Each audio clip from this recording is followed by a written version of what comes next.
quede. Bueno, gente, vamos a arrancar la segunda etapa de esto. Vamos a intentar en lo posible desarrollar la mayor cantidad de temas como habíamos quedado al principio. ¿Sí? En esta segunda parte vamos a ingresar en un tema que normalmente lo estaríamos dando en el segundo mes de clase, que se llama trigonometría, o sea que venimos bien, atrasados, pero bien, de los cuales, de todos estos temas que ustedes ven aquí, está dividido en 2 unidades, ¿sí?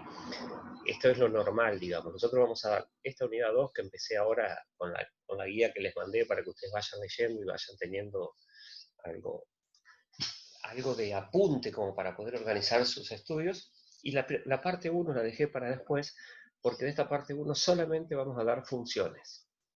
O sea, vamos a aprender a graficar funciones y de las 6 funciones vamos a graficar seno y coseno con todas sus características. No vamos a poder dar ecuaciones y no vamos a poder dar identidades. Si alguno tiene que ingresar a alguna facultad y le toman un ingreso de matemática, les van a tomar estos 3 temas: funciones, ecuaciones, identidades y triángulos oblicuos, seguro.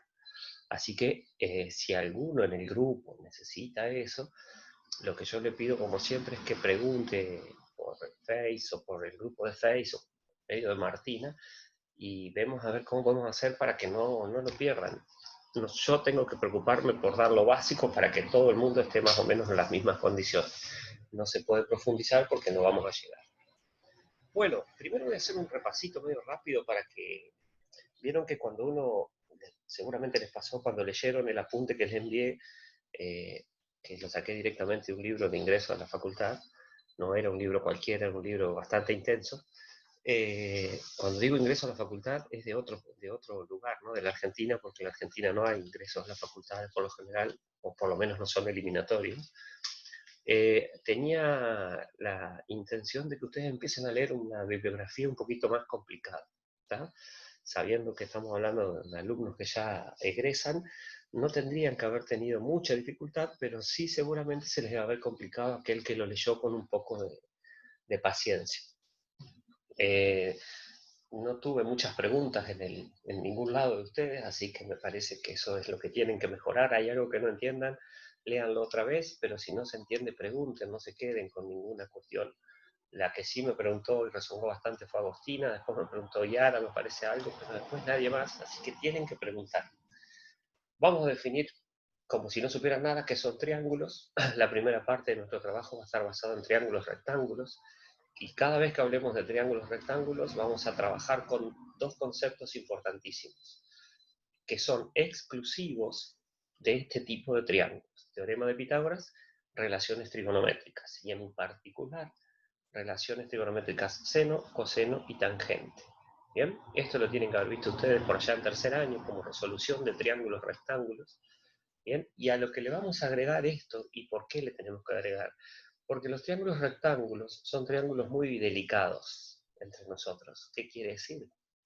Que no son los triángulos más comunes de encontrarnos en la realidad, porque para que yo me encuentre con un triángulo rectángulo, se tiene que formar un ángulo de 90 grados ahí donde yo estoy dibujando, y eso no es muy fácil de suceder. O sea, no en muchos casos de la vida real los triángulos rectángulos son lo más común. Bien, por eso tuvimos que ampliar el trabajo de triángulos a otro tipo de triángulos que se llaman oblicuángulos. ¿Está bien? Donde la principal característica que tienen estos triángulos oblicuángulos es que no tienen un ángulo recto. Listo, se terminó. Entonces, ¿qué es un triángulo rectángulo? Aquel triángulo que tiene un recto, un ángulo recto. ¿Sí? ¿Qué es un triángulo oblicuángulo? Aquel que no tiene un ángulo recto. Ahí estoy luciéndome con mi pulso, escribiendo lo que dice ahí. Ahí dice un ángulo recto. ¿Está bien? El otro no tiene un ángulo recto. ¿Qué pasa con esto? Si el triángulo es diferente a los rectángulos, y en el triángulo rectángulo yo tengo exclusividad de Pitágoras y de relaciones trigonométricas, para los triángulos oblicuángulos van a aparecer 2 temas nuevos que se llaman teorema del seno y teorema del coseno, dice acá. Ahí hay un error, me faltó coseno. ¿Está bien? Ese teorema del seno y ese teorema del coseno tienen una demostración que se hace también matemática para demostrar una formulita que nosotros por ahora vamos a preocuparnos por ver cómo se aplica la fórmula y en qué casos particulares. La demostración la vamos a dejar pendiente, yo no se la subí tampoco en la bibliografía porque no me parece necesario que sufran hasta ese nivel. Entonces, con esto abarcamos todos los triángulos que hay en la geometría. Y tenemos que identificar algo muy importante. Fíjense que apareció una flecha que dice que si yo voy a resolver triángulos rectángulos y necesito teorema de Pitágoras y relaciones trigonométricas, esto no lo puedo aplicar para resolver triángulos rectángulos. Es decir, como se los dije en un principio, esto que está en violeta de Pitágoras y relaciones trigonométricas es exclusivo de triángulos rectángulos, no para triángulos oblicuángulos.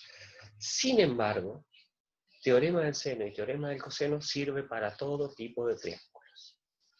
Bien, es decir, que si yo voy a trabajar con cualquier triángulo y manejo bien teorema del seno y teorema del coseno, no voy a tener problemas con ningún tipo de triángulos. Ahora, si yo solamente sé teorema de Pitágoras, seno, coseno, tangente, y me ponen un triángulo que no tiene un ángulo 90 grados, voy a estar en serias dificultades. Como conclusión de esto, hay que aprender bien teorema del seno y teorema del coseno. ¿Por qué? Porque con eso resuelvo todo tipo de triángulo que aparezca. A veces más fácil, a veces más difícil, pero esto no está limitado por ningún tipo de triángulo. ¿Vamos bien hasta acá? Estos serían los triángulos en los cuales nos vamos a basar y los cuales tienen que aparecer en todos esos ejercicios que ustedes hicieron. Vamos a triángulos rectángulos, un repasito rápido. Si en un triángulo rectángulo a mí me hablan solamente de lados, lo que me va a servir es el teorema de Pitágoras. En cambio, si en un triángulo rectángulo aparecen lados y ángulos, me van a hablar de funciones seno, coseno y tangente a partir de sus formulitas: cateto opuesto sobre hipotenusa, cateto adyacente sobre hipotenusa y cateto opuesto sobre adyacente. Fíjense que acá yo marqué un angulito alfa y le puse algo nuevo a ese ángulo, una flechita, porque vamos a ver que a partir de ahora todos los ángulos van a tener una orientación. Una vez que yo encontré el ángulo con el cual quiero trabajar, este ángulo va a ser siempre el de 90 grados, eso me va a definir los nombres de los lados, que en un triángulo rectángulo reciben nombres especiales. O sea, el triángulo rectángulo, como les decía, es tan ideal y tan exclusivo que permite solamente que los lados reciban nombres particulares. En cualquier triángulo los lados son lados. En un triángulo rectángulo los lados se van a llamar catetos e hipotenusa. ¿Dónde? Depende del ángulo que yo elija. Si este es el ángulo alfa, lo que está al frente va a ser el opuesto, lo que está al lado va a ser el adyacente, y siempre el oblicuo y mayor de los tres va a ser la hipotenusa. Si en lugar de elegir ese ángulo alfa, yo me hubiese tomado el trabajo de elegir, bueno, ahora voy a elegir alfa, este otro rojo que está acá arriba, este sería el opuesto, y este que está acá sería el adyacente. O sea, al cambiar la posición del ángulo con el cual voy a trabajar, me van a cambiar los nombres de los catetos. Ajá, y si cambian los nombres, ¿esto influye en algo? Influye en todo, porque va a cambiar qué fórmula voy a poder utilizar. ¿Estamos de acuerdo? ¿Vamos bien hasta acá? ¿Esto se lo recuerdan de tercer año por allá? Obviamente que sí, ¿no? ¿Se acuerdan de haber hecho este tipo de ejercicios? Esperen que voy a dejar entrar a don Echepare, que está golpeando la puerta y no puede pasar. A ver, Mateo. Ahí está. Bueno, muy bien. ¿Ninguna pregunta hasta acá? Okay. Bueno, seguimos entonces. Cuando vamos a resolver esos tipos de triángulos rectángulos, apareció uno de los problemas que estaba en la guía de actividades que ustedes tenían que hacer. ¿Bien? ¿Ven? Para eso era la guía, para que hoy... Hola. Hola, Mateo, ¿cómo andás? Bien, leí que eran las 4 la llamada, perdón, entré ¿Qué tarde. pasó? Que, que pensé que eran las 4, no las 3. Estabas durmiendo la siesta, delincuente. No importa, Mateo, sumate, recién arrancamos. Lo importante es que vengas. Fíjense este ejercicio que está acá. En todo ejercicio que yo les mandé, había un enunciado muy interesante, como este que aparece aquí, y estaba acompañado o de un dibujo, cosa que era muy simple, o de nada más. ¿Qué tenían que hacer ustedes? Ustedes tenían que interpretar lo que decía en esta consigna y tratar de hacer un gráfico. Entonces el ejercicio decía que había una torre, ¿sí? un señor que estaba parado acá, un agrimensor que se encarga de hacer medidas, de tomar medidas para hacer planos y todas esas cuestiones, se corre de la base 300 metros, o sea, está caminando de acá hasta acá, ¿sí? Y con un instrumento de nivelación, de tomar niveles de la tierra que se llama teodolito, que mide 2 metros de altura, observa que la punta de la torre se ve bajo un ángulo de 40 grados. ¿Está bien? Ese ángulo de 40 grados y estos 300 metros son dos datos que a mí me van a permitir calcular la altura de esa torre a partir de saber que si la torre no tiene ninguna dificultad en su construcción, esto es un ángulo recto. ¿Está bien? Si este es un ángulo recto, yo estoy en presencia de un triángulo rectángulo, o sea que, vamos a volver un poquito para atrás, si yo estoy en presencia de un triángulo rectángulo, ¿qué es lo que yo puedo usar para poder trabajar acá? O el teorema de Pitágoras o las funciones trigonométricas. ¿Qué voy a usar y qué es lo que me conviene? Depende de los datos que tenga. Por ejemplo, en este en particular yo conozco este lado, busco el lado opuesto, que se llama cateto opuesto, y conozco el cateto adyacente. Entonces ahí es donde yo tengo que manejar las tres fórmulas. Opuesto y adyacente responden a la fórmula de tangente. ¿Sí? Tangente del ángulo de 40 grados va a ser cateto opuesto sobre cateto adyacente. Con eso elijo la fórmula, escribo que tangente de 40 grados va a ser al valor de h, que sería lo opuesto, sobre el valor del adyacente, que es 300. Acá los valores ya se los estoy refiriendo al triángulo que me dieron. Mi incógnita es la altura. El 300 que está dividiendo lo paso multiplicando. Encuentro el valor de la altura que va desde la altura del teodolito, desde la punta, hacia la punta de la torre. ¿Qué es lo que me faltaría a eso para que la respuesta esté correcta? Sumarle los 2 metros y el ejercicio terminó. ¿Bien? Acá es donde interesa mucho lo que ustedes hayan hecho y si hicieron la tarea a conciencia o la actividad 1 a conciencia, porque acá es donde ustedes pueden hacerme preguntas y pará, yo no usé esto, usé otra cosa. Bien, la respuesta básica es esta. La altura mide 253,72 metros. Chao. ¿Alguna pregunta?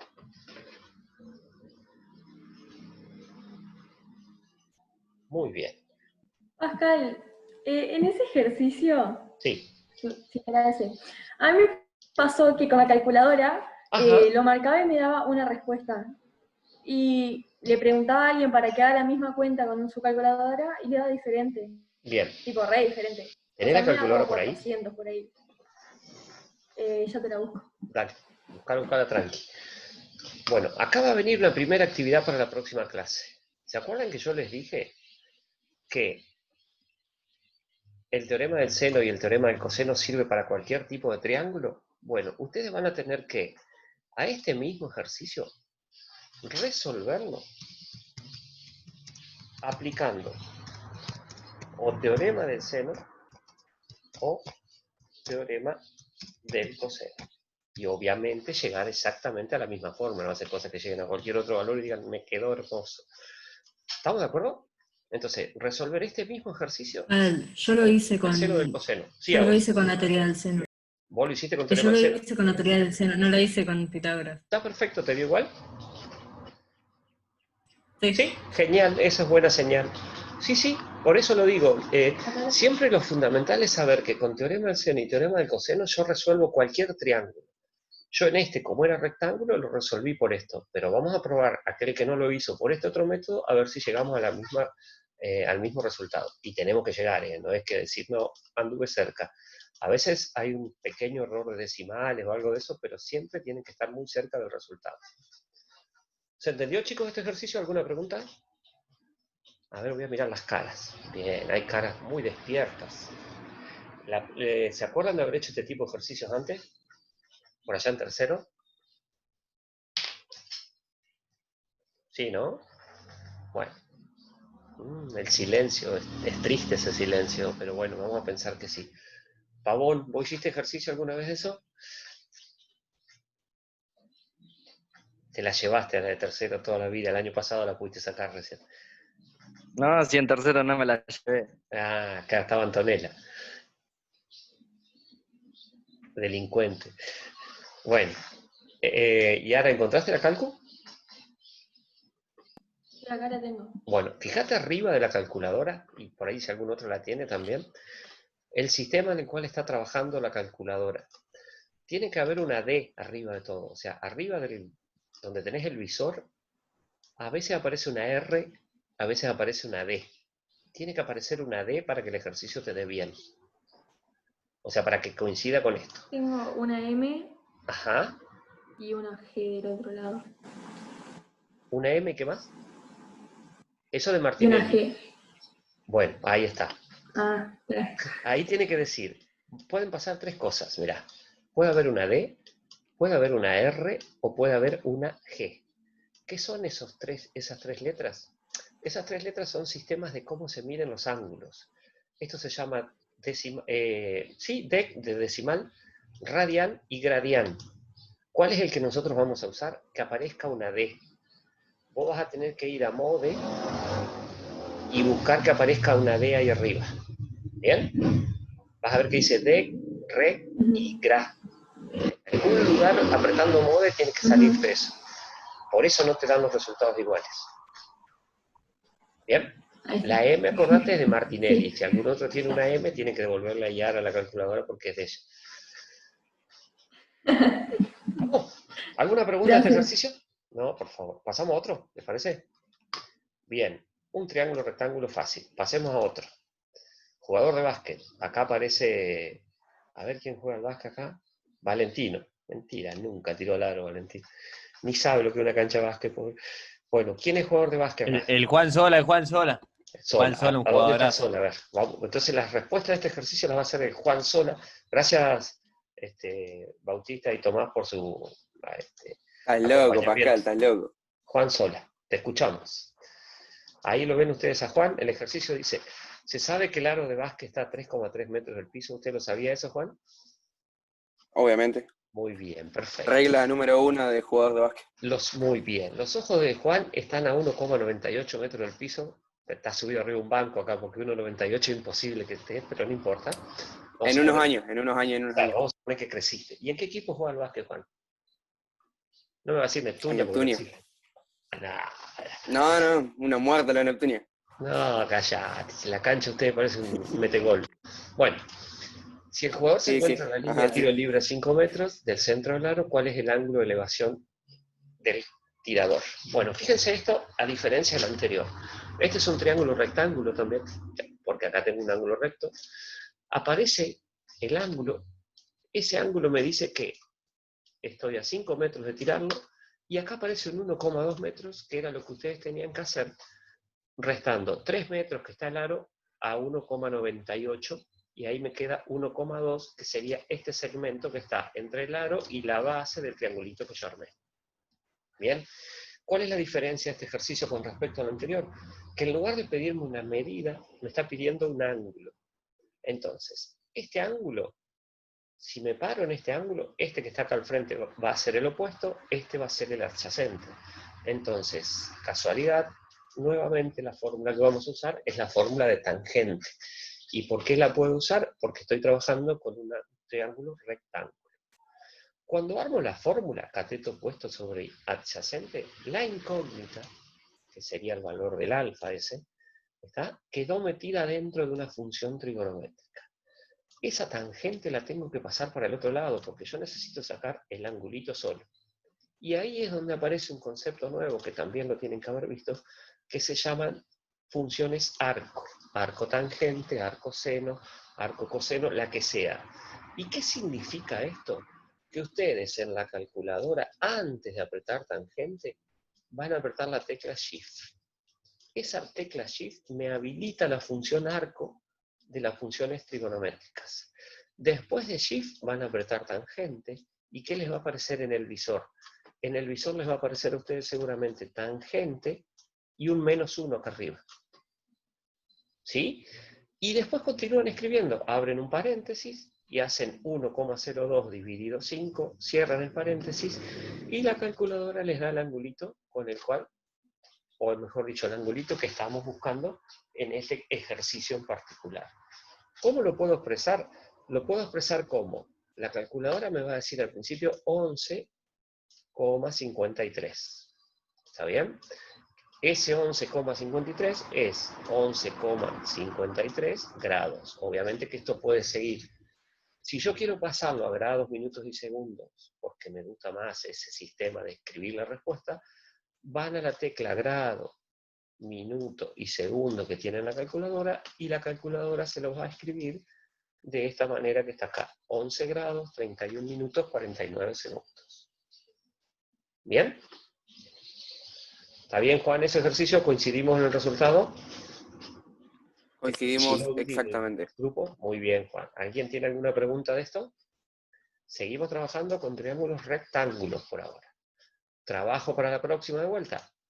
Hacer o con teorema del seno o con teorema del coseno este ejercicio.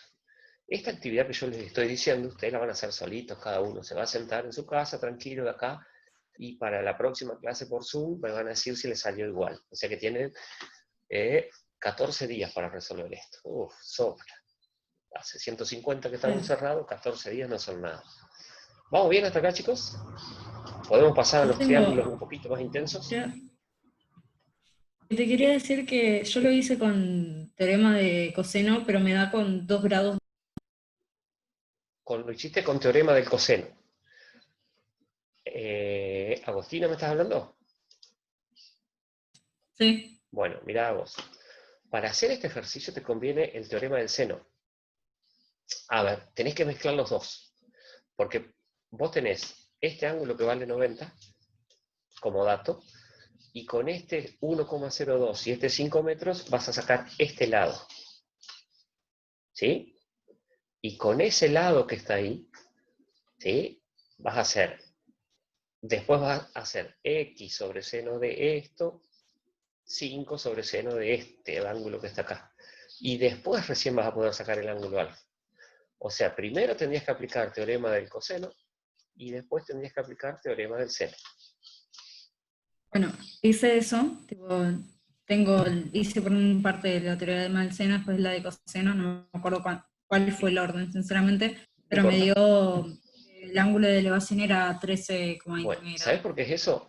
Porque este número que a vos te dio acá, seguramente era un número con muchas comas. Entonces vos cortaste. Cuando vos cortás el número en 2 cifras, que es lo que vamos a hacer, obviamente, no es que esté mal, está bien igual, ¿está? Eso se llama truncamiento de un número irracional. Te produce error porque acá hay un montón de cifras que vos no le usaste. Por eso la diferencia en 2 grados con este 11 que está acá. ¿Bien? Pero entonces no pasa nada, tipo, está No, bien no igual. pasa nada, está bien igual. Ah, porque en el otro me pasó lo mismo. Sí, sí. Tipo, Te pasa eso justamente más... por la precisión de los valores, nada más. Sí te tiene que llamar la atención si en lugar de 11 te da 84 grados. Ahí sí estamos en problema, porque ahí sería sola tirando al aro, no le va a pegar nunca. O sea, la pelota saldría así. ¿Entendés? Y si no se corre, le va a pegar en la cabeza a él, pobre. Así que bueno.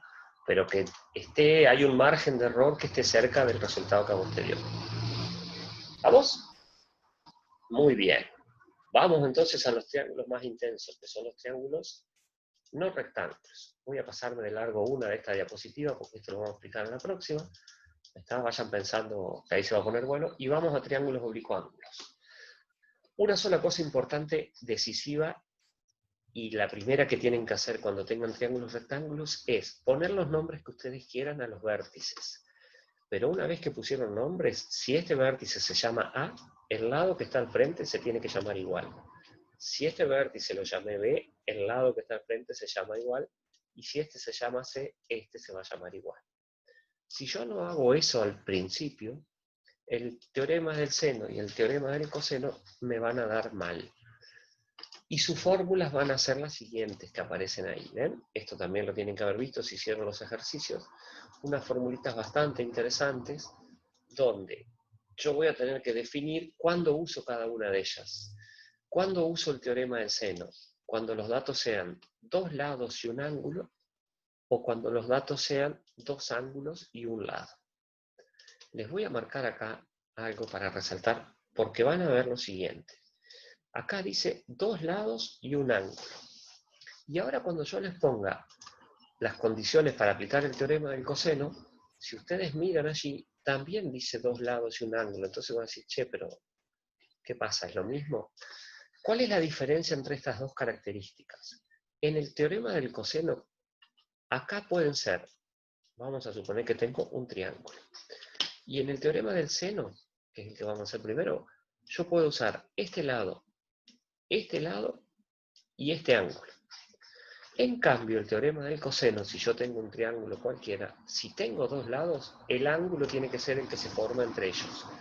Por eso aparece un asterisco ahí chiquito. O sea, los dos lados no hay problema, pero el ángulo, no como acá, que puede ser cualquiera, acá tiene que ser el que se forma entre los dos. Esas son las condiciones para aplicar cada uno de los casos de acuerdo a los datos que me den. Si yo me encuentro con estos datos, voy derechito al teorema del seno. Si me encuentro con estos datos, la función va a ser aplicar el teorema del coseno. ¿Vamos bien hasta ahí? Escuchen, ya queda 1 minuto y medio.